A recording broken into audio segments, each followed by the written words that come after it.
All right. All right. I gotta see.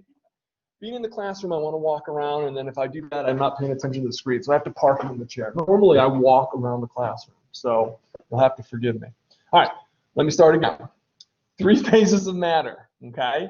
And our body has those 3 phases or states of matter in it, okay? So solid, liquid, and a gas, all right? So you can think of solid as like cartilage, all right? Bone is a great example of a solid, all right? Liquid, any type of fluid in the body, lymphatic fluid, blood, all right? That cerebral spinal fluid, okay? And then finally gas.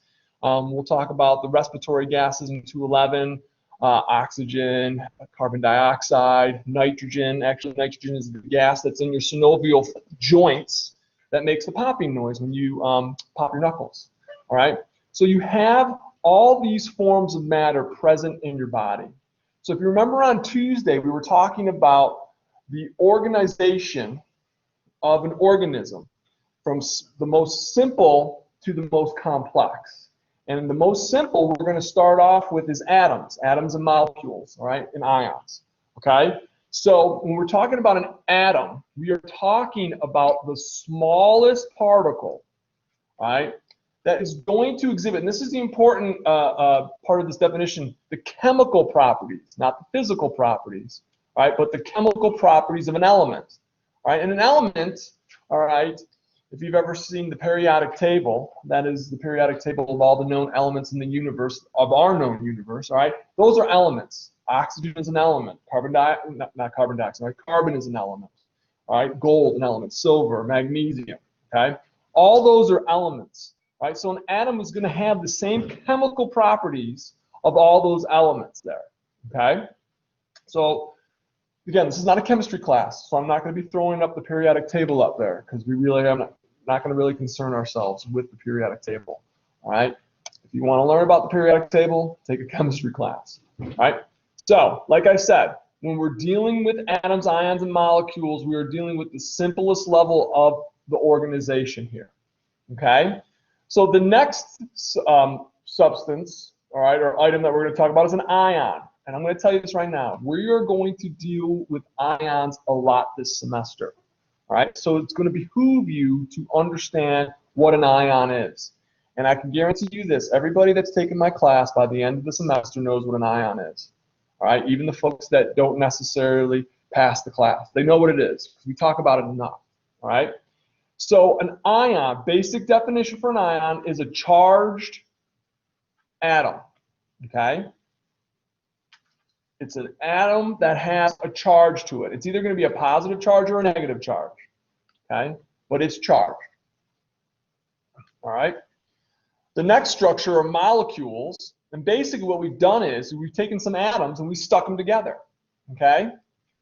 Same thing with ions. We can stick a couple ions together. Point being is they're attracted to one another. So there's a bond in between, all right, these atoms, all right, and now they're connected. Like carbon dioxide is an example of a molecule, all right? It has carbon and 2 oxygen molecules that are attracted to one another, all right? So there's a bond between them, okay? So that's a molecule, all right? So understand these basic definitions here for atoms, ions, and molecules, all right? But again, we'll spend a lot of time talking about ions this semester. I don't know why that did that, okay? So on this next slide, we're going to take a peek, and we're going to see some of the more common elements, all right, in the human body that we're going to be discussing, all right? So here on this slide, you can see what we call the major elements, all right? And you have 6 of them, and those 6 make up 99% of your body mass and weight. That's crazy. Just 6 elements, all right? Oxygen is the most.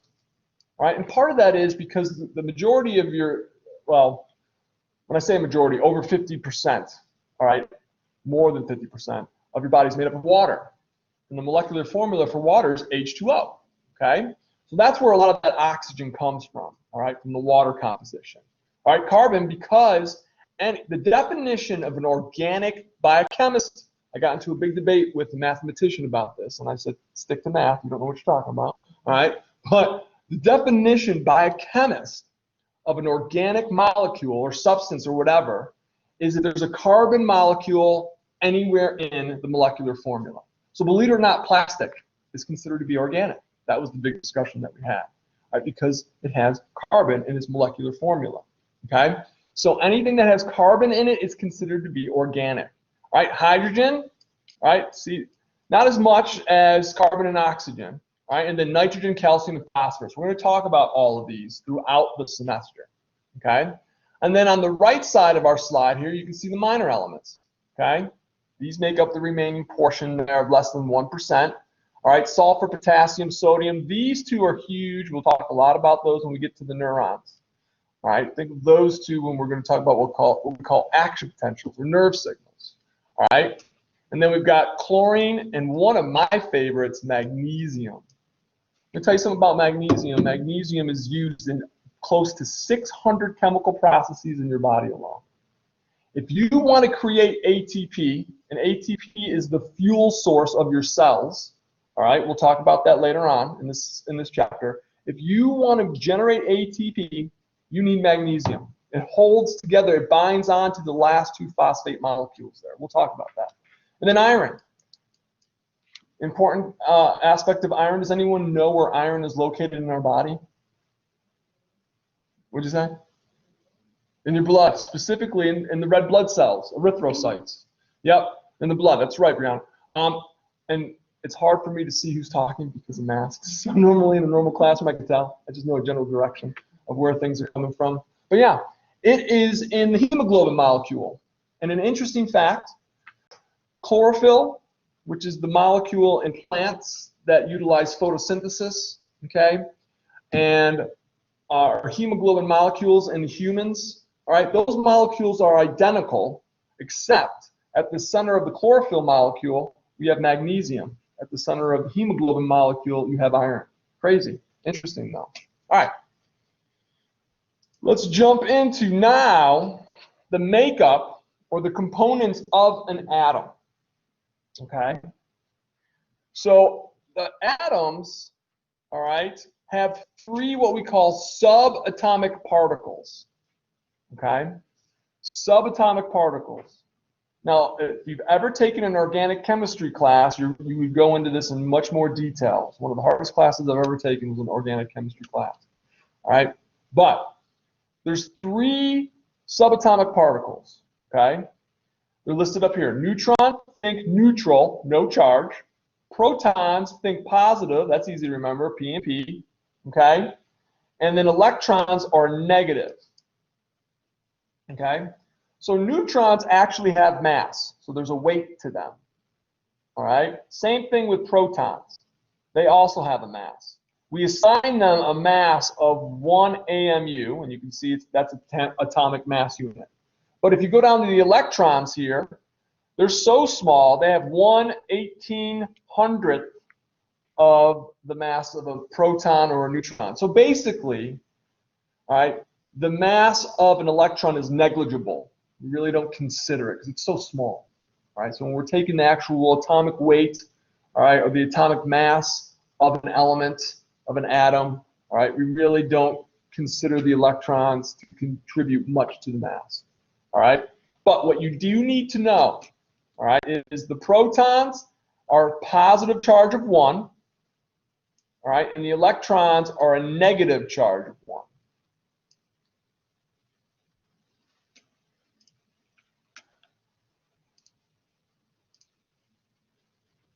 All right, so let's show you, all right, an actual diagram of our atom, okay? I want you to think of an atom like our universe.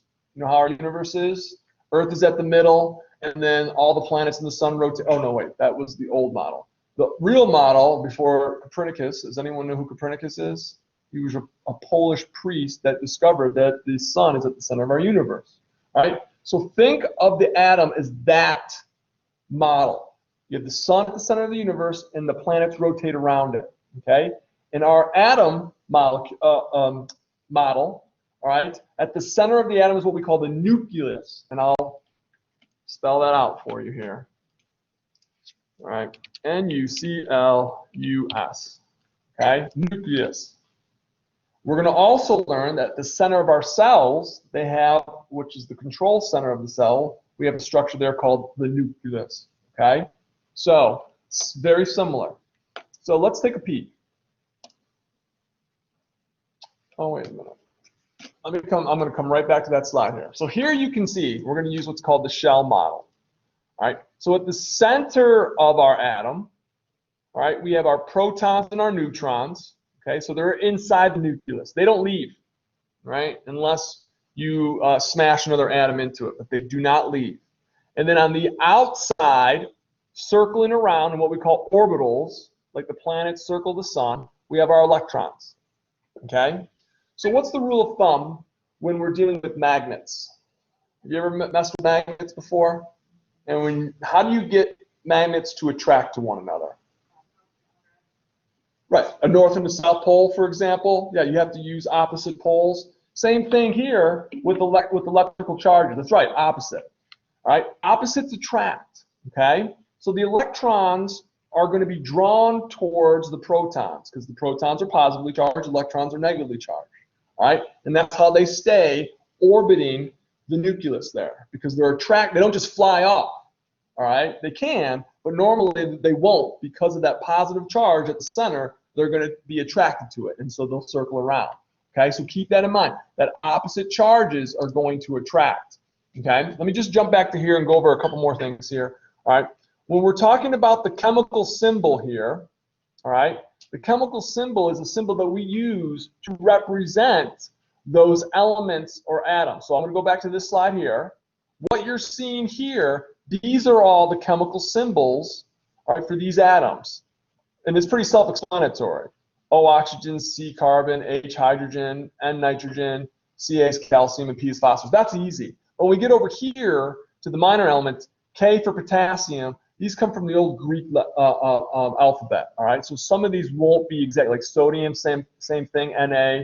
All right, iron is Fe, all right, because it's ferrous. All right, I can't remember what N and Na and K stand for. But keep in mind, all right, these are just the symbols that we're going to use to represent, all right, the actual element.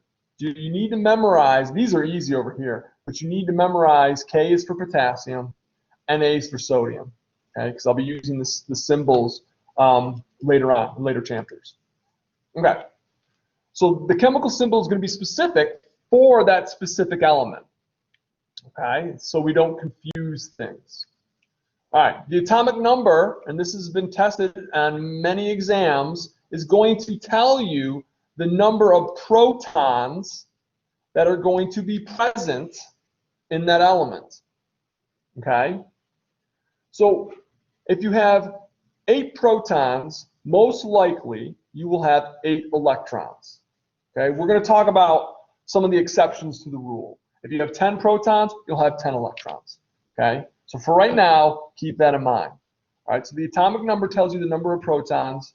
All right, and so in a neutral element, that means you have the same number of electrons and protons. All right, you have if you have 8 protons, you'll have 8 electrons. Okay, in a neutral element. Okay, so the average atomic mass is, now we're going to take all the subatomic particles that are in the nucleus, all right, the protons and the neutrons, and we add them together. Okay, we don't really consider, remember what I told you, the electrons, we don't worry about those. They're so small, we don't really care about those. Okay, when we're talking about mass. Okay, good so far? Okay. All right, so here's an example. We talk about how we're going to figure out our subatomic particles that are present. If you want to know how many protons are present in a certain element, look at the atomic number. Okay? So the atomic number is 10. How many protons do you have? 10. Right, right. Okay. All right. And as long as it's a neutral element, which means it's not an ion, it's not charged, all right, if I have 10 protons, how many electrons will I have? How many? 10. Okay, and a neutral. Okay, that's right. Okay, good at home. All right, so now, all right, if I want to figure out the atomic, if I want to figure out, how do I figure out the atomic mass? What do I add together? Yeah, protons and neutrons. Okay, So if I want to figure out how many neutrons I have, okay, that's what this equation is showing you here. All right, you take the atomic mass and you subtract the atomic number from it, okay? Because the atomic number is the proton number, how many protons you have. Okay, so that's what we're seeing here. P is proton, N is neutron. That's representing the atomic mass. And then we're just going to subtract the number of protons, and that'll give us how many neutrons. So the example that we use here, all right, is our atomic mass is 23. We look up the atomic number, it's 11. So we subtract 11 from 23, and it's 12. Now wait a minute, that doesn't match the number of neutrons. Okay? So that's when we're starting to deal with isotopes and whatnot. And we'll talk about what isotopes are. Okay? And then finally, this right here, if you want to figure out how many electrons there are, it should be equal to the number of protons. In a neutral, I have to keep saying this, in a neutral molecule. Okay? It doesn't have a charge. Okay? Because what has a charge? What do we call those? Ions. Yeah, ions have charges. It'll either be positive or negative. Okay? If there's no charge, neutral, so we know that you have the same number of protons as you have electrons. All right, so going back to this slide here, here's our shell model. There's different ways to diagram atoms. One is the shell model, and then the other one is going to be our cloud model. All right, but we're not going to worry about, that's organic chemistry. We're going to worry about just the shell because it's easier. Okay? So when we're talking about the shell, we're talking about these rings here that surround our nucleus. Okay? We refer to those as energy shells. Okay? Because at certain shell, the closer you are, all right, you'll have a certain amount of energy, all right, in that shell, and as you move further away from the nucleus, all right, it'll become less and less. Okay? All right. So let's clear this out. This point right here, each shell holds a limited number of electrons. That's true. And depending on which shell we're talking about, it can hold up to a certain number of electrons. But here's the thing. We're not going to get into all that. There's going to be two rules that I want you to know. And they're listed right here on the slide. Okay? The first one is the first shell, what we call the innermost shell. The absolute maximum number of electrons that it can hold is 2. Okay? It's a great test question. I ask it all the time. Okay? It's 2. 2 electrons. And you can see on our diagram here, on our first shell, all right, you can see there's only 2 electrons in it. Okay? There's none anywhere else. So the next part is when we start to what we call fill the shells, when we start adding electrons to our elements, all right, or to our atom, we're always going to fill the shells that are closest to the nucleus first. Okay? Because the force of attraction is stronger the closer you are to the nucleus. Again, going back to the magnets, when the magnets are really close, the force of attraction is they'll attach to one another. But if I have one magnet here and one magnet way over here, that force of attraction is almost negligible. Okay? So the closer they are, the more attraction there'll be. Okay? So our atoms will always fill up the innermost, well, the inner shells. They'll start to fill up from the inside, and then they'll start to fill up the further and further away you go from the nucleus there. Okay? Okay. So that's the first rule of shells. Just know this right now. The innermost shell, 2 electrons max, that's it. Okay? Because there's another rule that we're going to visit here on this slide. Okay? And that has to do with the valence shell. You need to know this term. Make sure you know it. But the valence shell is the outer shell, the outermost shell. I'm going to come right back to this slide. So on our diagram here, that's this shell here. That's the valence shell. It's the outer shell. Okay? It's the furthest one away from the nucleus. Okay? All right?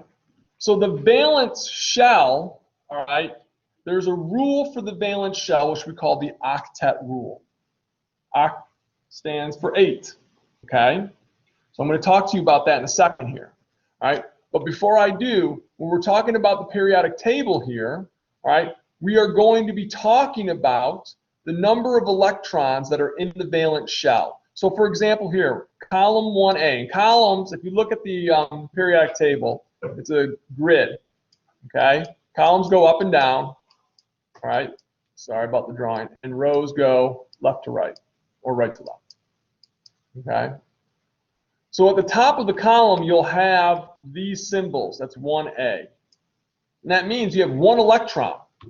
So any of the elements that we find in that column going down will have 1 electron in the valence shell. Hydrogen, lithium, sodium, and potassium. Okay, 1. Okay? So as we move to the next column over, instead of it saying column 1A, it'll be column 2A. Right? And we'll keep moving over until we get to this guy here, right? In this column, we have what's called a full valence shell. Now, the nickname for any of the elements, all right, that's going to be the column that's all the way over here to the right, okay? The nickname, they call those the noble gases or inert gases, which means they don't react with anything because they have a full valence shell. So they don't want to have anything to do with anything, okay? So some of the examples here are going to be helium and neon. Neon lights, okay? So these gases don't interact with anything, okay? That's why why do you think people suck in helium into their lungs? Well, yes, one, to have a higher voice when they're messing around, but it doesn't react with anything, okay? So when I say it's relatively safe, I mean, it's not going to poison you, okay? But these are our inert noble gases, okay?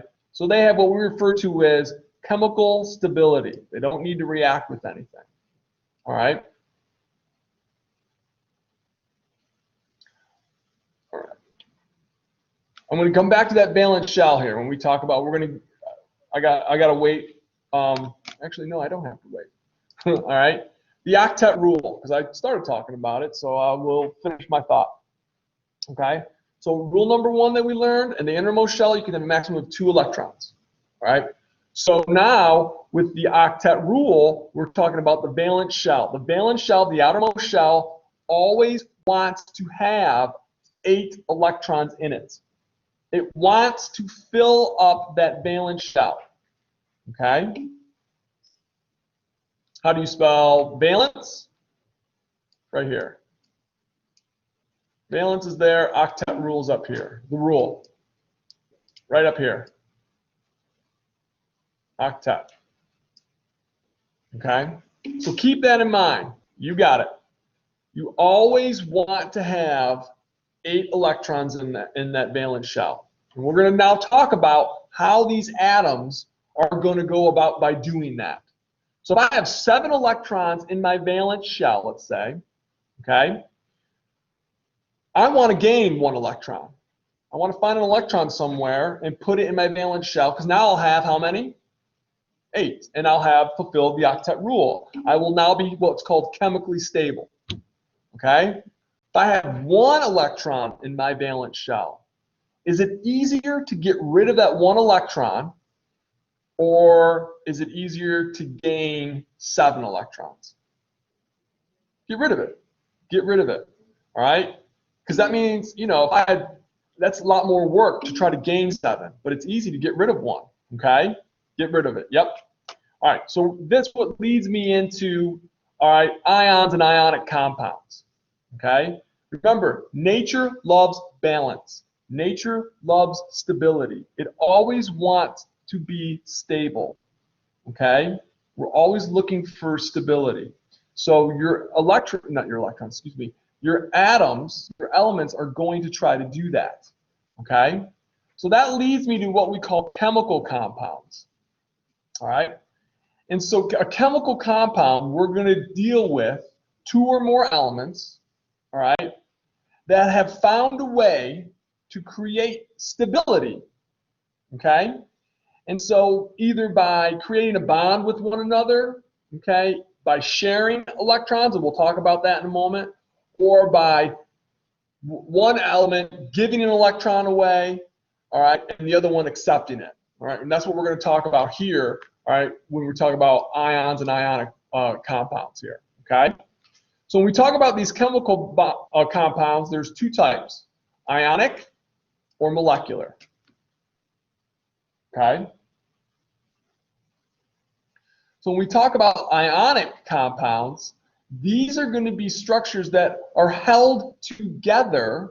They're attracted to one another, all right, because of opposite charges. Opposites attract, all right? And we're gonna talk about that here in a moment, like sodium and chloride to make salt, all right? Sodium and chloride. Chloride is a negatively charged ion. Sodium is a positively charged ion. So those opposites will attract, they'll draw together, and then they'll form salt. And I'll show you how we're going to do it. You guys excited about that? I'm telling you, some of this can be boring, but this is actually cool. All right, we talk about ions. So let's review our definition of ions here. Okay. First of all, an ion is going to be an atom, you need to know this, with either a positive or a negative charge. You need to put that into your brain pan right now. You walk out of here, you need to know what that is. Okay? An ion is an atom that has a positive or negative charge. So like I was telling you, all right, in the beginning, we're going to assume that all these elements are neutral, meaning they have the same number of protons, the same number of electrons. But now, all right, I introduced a new concept to you, the octet rule, all right, the valence shell. We want to fill our valence shell. Well, I shouldn't say fill. We want our valence shell to have 8 electrons in it. So we can either do that by gaining electrons, by accepting electrons, or we can do what's called donation and give electrons away from the outermost shell, the valence shell. And once we get rid of all the electrons in our valence shell, that valence shell disappears and the next shell in is the new valence shell. Well, it's full. Because remember, don't we start to fill the innermost shells first and then move out? Okay, that's what we do. Okay? So in order to get to the outermost shell, all the inner shells have to be full. They have to be full. Okay? Pardon? 2, right? The innermost will be 2. That's the first shell. Then the next one outside of that will have 8. The one outside of that will have 8, and so forth as well. Now, again, it gets a little bit crazy, and that's where chemistry gets in, because some energy shells will have more than 8, but I don't want to confuse anybody, all right? I just want to keep it simple. Keep it simple right now. All right, so this is important. So in order for us to make an electron, excuse me, an ion, we either have to lose an electron or gain an electron. It doesn't have to be 1. It can be more than 1. It can be 2. It can be 3. Okay? So it's either a gain or a loss, all right, of 1 or more electrons. So that's how we're going to make an ion. And this is important in our body because there's going to be several types of reactions in your body, all right, or physiological functions that occur, all right, that are due to the presence of ions. Does anyone know what an electrolyte is? Yeah, we know there are sports drinks. That's what I used to know. An electrolyte is a molecule, all right, or a substance that can conduct electricity, hence electro. Okay? So basically, has anyone here ever had blood taken from them? Have you ever looked over your report? No? Okay.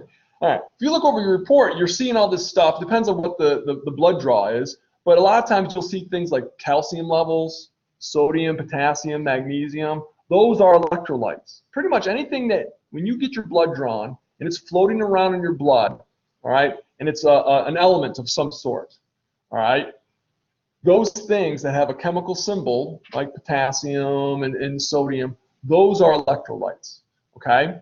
So it's important when we're talking about it, especially, all right, when we're dealing with the example that's given up here is they're talking about potassium is used in sports drinks, all right? Sodium and potassium are really used in sports drinks to help with water retention and gaining of water, All right, but again, these are what we call electrolytes. You ever seen the Gatorade commercial? Replenish your electrolytes and drink Gatorade, all right? But also, I feel bad for your pancreas because you put so much sugar in this thing, it's going to cause your insulin levels to spike through the roof.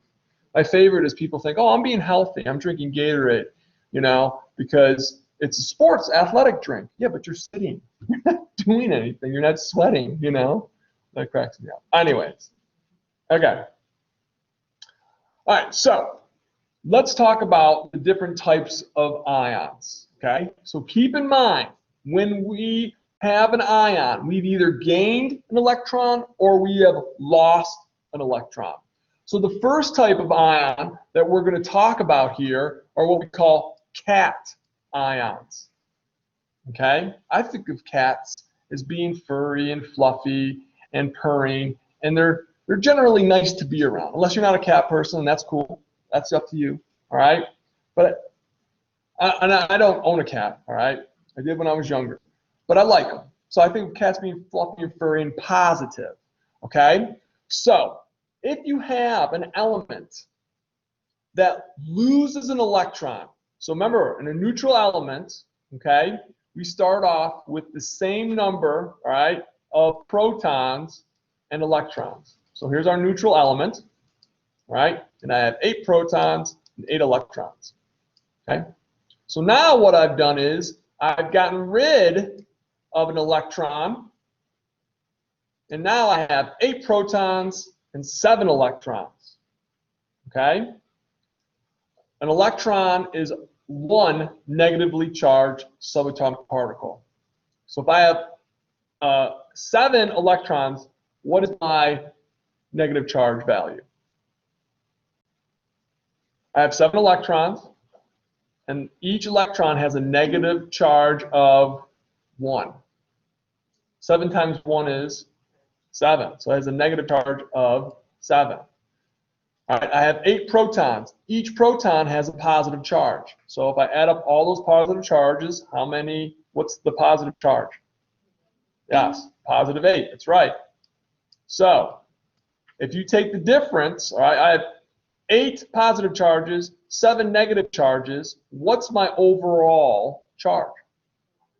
I got, yeah, exactly, positive 1. All right, so when you lose an electron, that means you have more positive charges than negative charges, and we refer to that as a cat ion. Okay? All right, so we're going to use the example of sodium. Okay, sodium, the symbol for sodium is Na. Okay, so if we look real fast at this diagram here, I like pictures, by the way. All right, so here's sodium. Don't pay attention to this thing going over here. Here's sodium, okay? We have 11 protons. So if we count up all of our electrons, 2, all right, the next shell has 2, 4, 6, 8. So 2 plus 8 is 10, and then this one here is 11. So it's equal, right? 11 protons, 11 electrons, right? So that's neutral. So, but look, sodium has 1 electron in its outermost shell. So it's much easier for sodium to get rid of it like this, all right, and look like this now, right? Because now its valence shell, the outermost shell, all right, has 8 electrons. Oh, excuse, yeah, 8 electrons. Octet rule's filled, right? Okay? So we can all agree that sodium wants to donate an electron. And when it does, when it gets rid of one of its negative charges, it becomes positive. Okay? So normally when we write out sodium, it's always Na plus, like this. Okay? If it's Na with just a plus sign there, it means it's got a positive charge of 1. Okay? If it's the chemical symbol with a 2 plus, that means it's got a positive charge of 2, meaning it's lost 2 electrons or it's gained. Yeah, all right, it's lost 2 electrons. I almost made a mistake there. All right, so let's go back. Okay, whoops, one more. Okay, so here's what happens. We just saw it on that picture there. All right, so sodium is going to donate its electron, and it reaches its chemical stability now because its valence shell is full. Okay? So it now has 11 protons, 10 electrons, so its overall charge is +1. And therefore, it's a cation. Okay? Cations have a positive charge. Know the difference, all right, between cations and the next type of ion, which is anions. Okay? Anions gain electrons. Okay? So we're going to see in that picture here in a second, all right, the other atom that we're talking about is chloride. Chloride has 7 electrons in its valence shell. Okay, I'll come right back to the slide. So here you can see, all right, here you can see, all right, chloride has got 2, 4, 6, and then really that's 1 by itself. That's 7. All right, so it has 7 electrons in its valence shell. And so in this example, sodium donates its 1 electron, gives it to chloride here, chlorine, okay? And now we've filled the valence shell here, all right, of our chlorine, and it has a negative charge. I'll zoom in so you can see. Okay? So it's got a negative charge of 1 because we have now 18 electrons, all right, and 17 protons. Okay? Go back to that. Okay. So the same thing here. So for chlorine to reach its chemical stability, it's going to gain an electron, thus satisfying the octet rule. Okay? And in doing so, it has 1 more electron than it does protons. So therefore, it has a charge of -1. And that's what anions are. Okay? They have a negative charge. Good so far? Okay? Not, if you're not grasping it, thank God for the weekend coming up, because you can rewatch this video. All right? It will help, trust me. All right? Okay, so let's jump into ionic bonds then. Okay? So this goes back to opposites attracting. So cations are positive. All right, anions are negative. So what we call electrostatic forces, basically that's what we've been talking about, that opposites attract. Okay? The negative and positive charge from those ions draws them together. And that's how we form table salt, sodium chloride. Okay? Because of that relationship between, all right, sodium and the chlorine atoms, all right, when sodium donates its atom to chlorine to make chloride, all right, that donation now has created those ions, and so those charged particles now, since they have opposite charges, are drawn to each other. And they'll make this cool, I'm going to come right back to this, they'll make this cool structure, we call it a lattice structure, okay? And it's a crystal-like structure, which is what salt is, okay? All right, let me go back to this one. Okay. All right, hold on. It disappeared from me. It would have to lose electrons while anions gain electrons to have its negative charge. Yeah. So for a cation, okay, yes, that's correct. It will lose electrons, okay, and anions will gain electrons, okay. Now, just because a cation gave up its electron, all right, it can get an electron from anywhere, all right. It doesn't have to be from a neighboring anion, okay. It's whatever's willing to give it up. Okay, or gain. Yep. All right.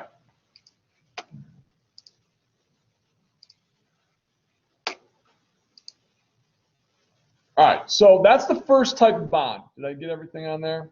Yeah, that's the first type of bond that we're going to talk about, an ionic bond.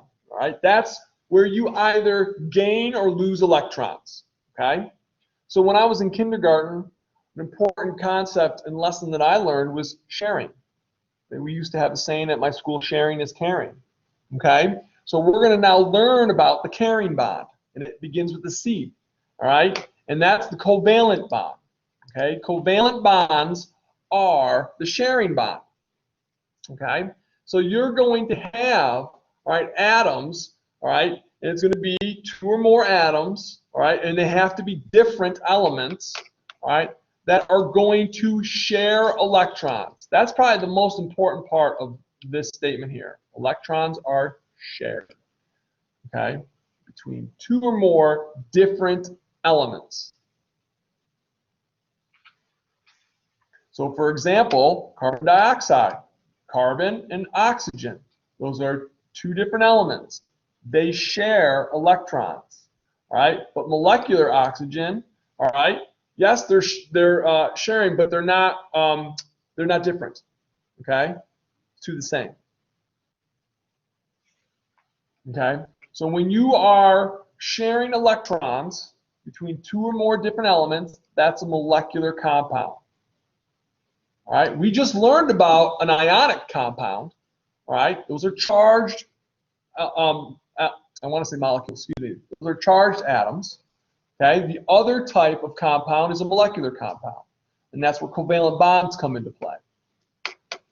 All right, so let's see. Normally when I present this to the class, it's a PowerPoint presentation. And this next slide is usually a question that I can ask. And then the answer won't show. But since this is actually a PDF file, it's going to show the answer. So I'll read the question. Could an ionic bond form between 2 cations? 2 cations. That's right. I see you shaking your head. Correct. Okay. Remember, if like charges repel each other. Okay. A cation is a positively charged ion. The other cation is another positively charged ion. So they'll push away from each other. Like charges repel. If you're going to create an ionic compound or an ionic bond, all right, you have to have an anion and a cation. Opposites attract. Okay? Keep that in mind. Opposites attract. Okay? I got to grab a quick sip of water here.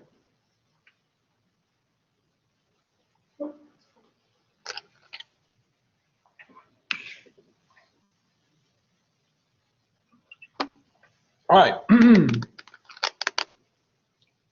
So the next slide talks about chemical formulas, and you do need to know what chemical formulas are. And there's 2 types, okay, a molecular formula and a structural formula. Think of the molecular formula, like if for anybody that likes to cook, I'll use baking, for example, as the recipe, okay? So I don't bake, but I would assume that if I did, you know, if I'm going to make something from a recipe book, I want to have pictures. I want to see what it's going to look like. So the molecular formula, all right, is basically the recipe with no pictures. It doesn't tell you what the structure looks like, okay? So what that means is it tells you what's in, all right, the molecule. For example, H2O, okay? H2O tells you what molecule, what atoms are in it. H is hydrogen, O is oxygen. The number tells you how many, and if there's no number after a letter, then it's just 1. Okay?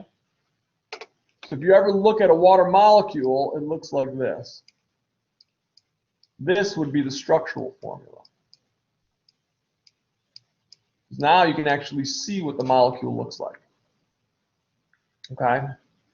So when we just have this, like the example here is carbonic acid, okay, it's a buffer in your blood.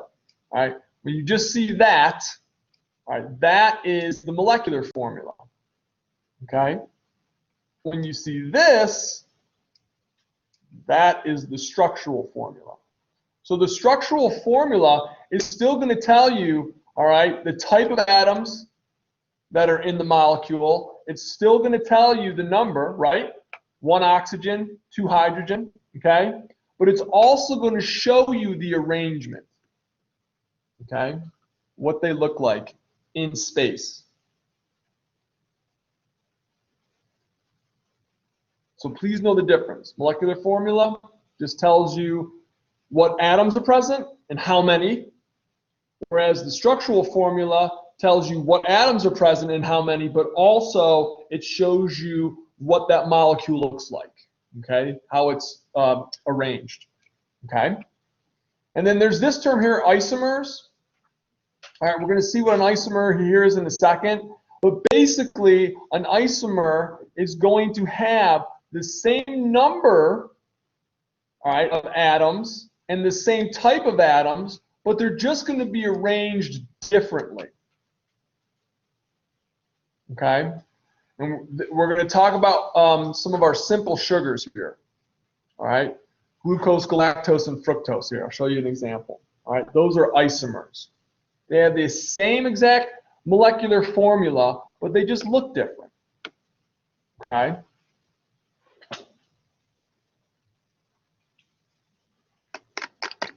All right. Let's take a peek. Just a quick reminder for those of you that weren't here at the beginning of class at home, do not come to campus on Tuesday, January 19th. 100% virtual. Don't come to campus. Okay? All right. So let's look at the chemical formulas here of isomers. Okay? So that we're talking about glucose, galactose, and fructose. All right? If you notice, they have the same molecular formula. Okay? If you look down here, all right, glucose, C6H12O6. Galactose and fructose, same exact molecular formula. But now, when we see the structural formula, all right, they're arranged differently. Fructose is really obvious, all right, because it has what we call it's a pentose sugar. You've got 5 carbons in the sugar. All right, the other ones are hexose, all right, sugars. They have 6 carbons in their main backbone. All right, but you'll see that certain atoms are just arranged differently. I mean, if you look here, glucose and galactose, all right, the only difference is we just flip-flop, all right, the hydroxide and the hydrogen ions with one another and how they're positioned. That's all we did. We just flipped it. And galactose is now different, okay? So just keep that in mind, okay? That's all that it is for isomers. An important concept, though, about isomers is they can have different chemical properties. That is important, though.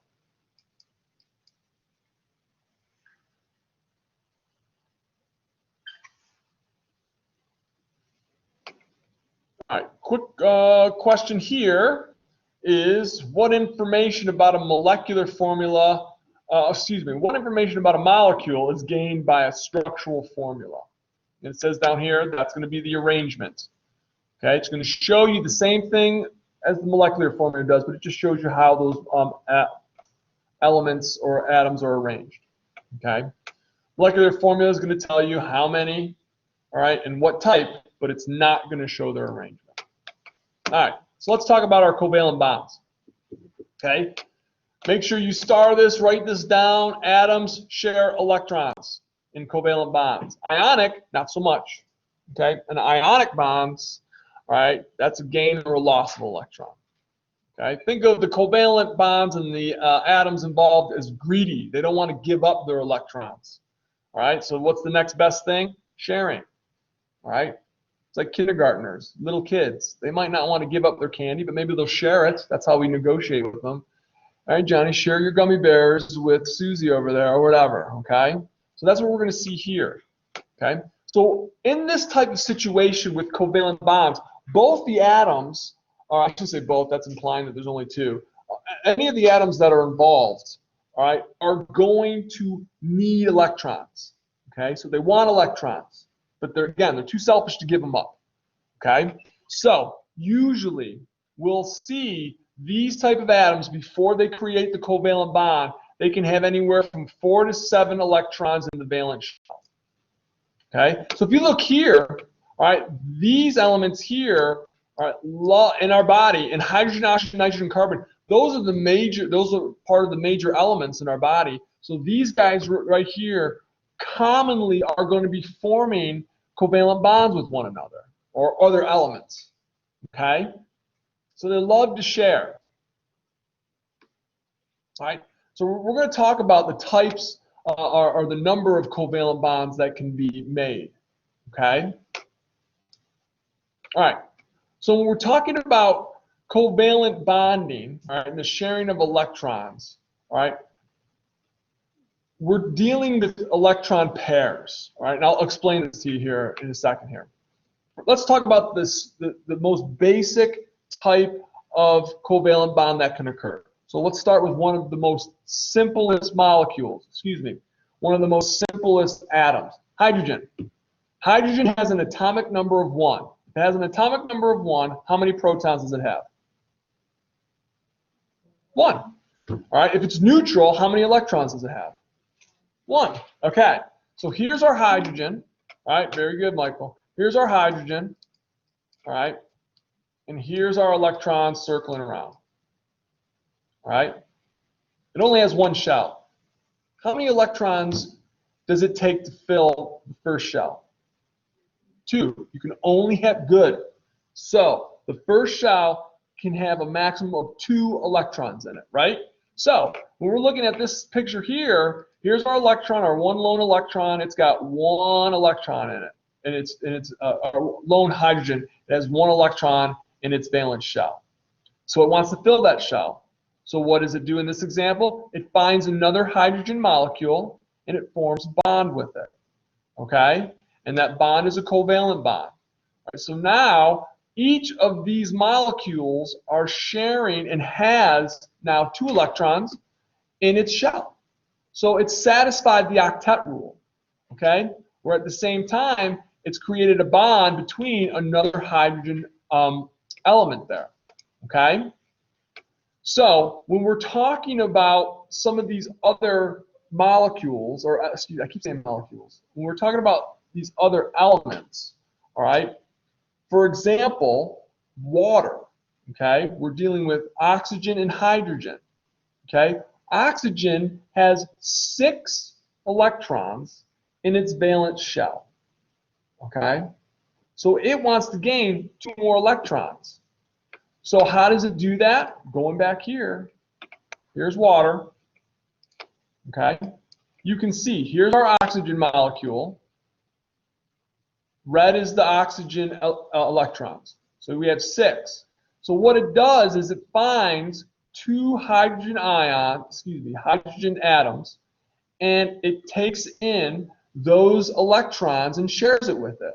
So now hydrogen has satisfied its octet rule here and here, okay? And oxygen has fulfilled its octet rule, okay? Because it's sharing those 2 electrons with hydrogen, okay? So that's how we're going to just keep that in mind. We're going to try to fill that valence shell, all right, with electrons from other elements, okay? So when we're talking about oxygen, it just needs 2 electrons to fill its outer shell. So that means it can form 2 covalent bonds. Okay? Nitrogen can form 3 covalent bonds because it has 5 electrons in its valence shell, and it needs 3 more to fill it. Carbon can form 4 because it only has 4 electrons in its valence shell. See what? If you're not sure, I'll show you a picture. Okay?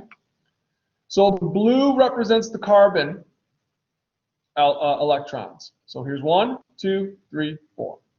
Okay? So it has 4 electrons when it's all by itself. So now it's going to go and look around and see if it can pick up, all right, 4 electrons. Now it can get 4 electrons from 4 hydrogen, or it could get 4 electrons, it could get 2 electrons from, brain's not working. All right, it can get 2 electrons, give me 1 second here to formulate my thought. It can get its electrons from carbon dioxide, all right, which is oxygen, all right, to help fill its valence shell, all right. So point being, let me show you a better picture. I'm trying to explain too much here. So you want to write this down to understand when we're talking about the different types of covalent bonds, okay? So when you have a single covalent bond, you have 1 pair of electrons being shared. And we saw that with the 2 hydrogen atoms, okay? If you have a double covalent bond, that means you have 2 pairs. So each covalent bond is a pair of electrons being shared between 2 atoms. Okay? a triple covalent bond is going to be 3 pairs of electrons.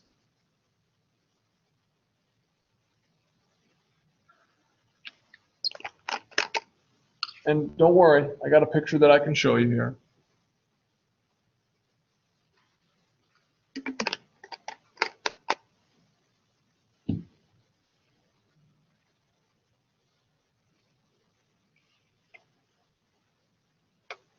So let's show you a quick picture. Pictures are always good. All right, so here's our single covalent bond. We've already seen this. And this is how we draw it out. All right, covalent bond is represented by a hyphen, okay, or a line between the 2 elements. So here's our single. Here's our double, okay, double bond. All right, and here's our triple. All right, triple bond is going to be, all right, 3 pairs of electrons. All right, so each covalent bond is a pair of electrons being shared. I'm drawing this out, making it too complicated. Here's an example, all right, of carbon. This is what I was trying to explain to you guys. All right, you can have with carbon, all right, 4 single covalent bonds when we get like with methane, or with carbon dioxide, you can have 2 double bonds. I'll zoom in a little bit. Or with ethanol, the stuff that you put in your gas tank here, you can see now we have different molecules that we're involving, not just all the same type. You know what I mean? Okay. So with ethanol, we're dealing with the hydrogen bonds, these single bonds here. All right. You can also have a single bond between the carbon and the oxygen. Again, the oxygen is going to have a single bond with hydrogen. Okay. All right. Let's not worry about that. I do want to talk about polar and nonpolar covalent bonds, because we're going to talk about polar and nonpolar structures. Okay. So this concept has a tendency, if you didn't think what I was talking about was confusing before, this concept has a tendency to become really confusing. So just bear with me on this one, okay? When we're talking about polar and nonpolar covalent bonds, we're going to deal with the concept of what we call electronegativity, okay? You need to understand the definition of that, okay? So I'm going to read it off here. Relative attraction of each atom for electrons. Basically, what that is telling you is that some atoms that are involved in covalent bonds are going to be able to pull the electrons closer and have a stronger pull on the electrons. Okay? So when we're dealing with different atoms in our covalent bond, okay, one of those atoms can have a stronger attraction, or it can be more what we call electronegative, all right? Meaning that it'll pull, again with my bad drawings here. So let's just say we have element X and element Y, all right? And say they're sharing, normally they're sharing just 2 electrons, okay?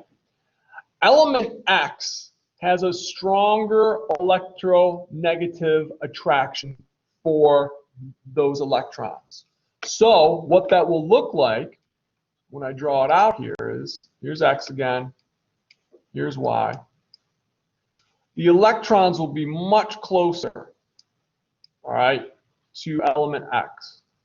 So yeah, the orbital here, all right, these electrons for Y look like that, but look how close the orbital is on this one here. Okay? So one of those elements will be able to attract those shared electrons more. Okay? So we'll see those electrons more towards this element than we do in this element. Okay? So we could say element X has a stronger attraction, meaning if you look here, doesn't that look pretty unequal?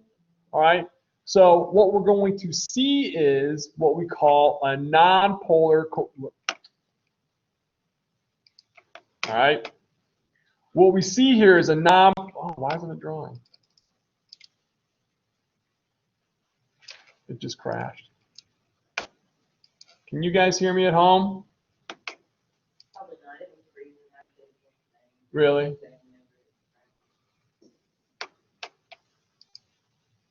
All right. Give me one.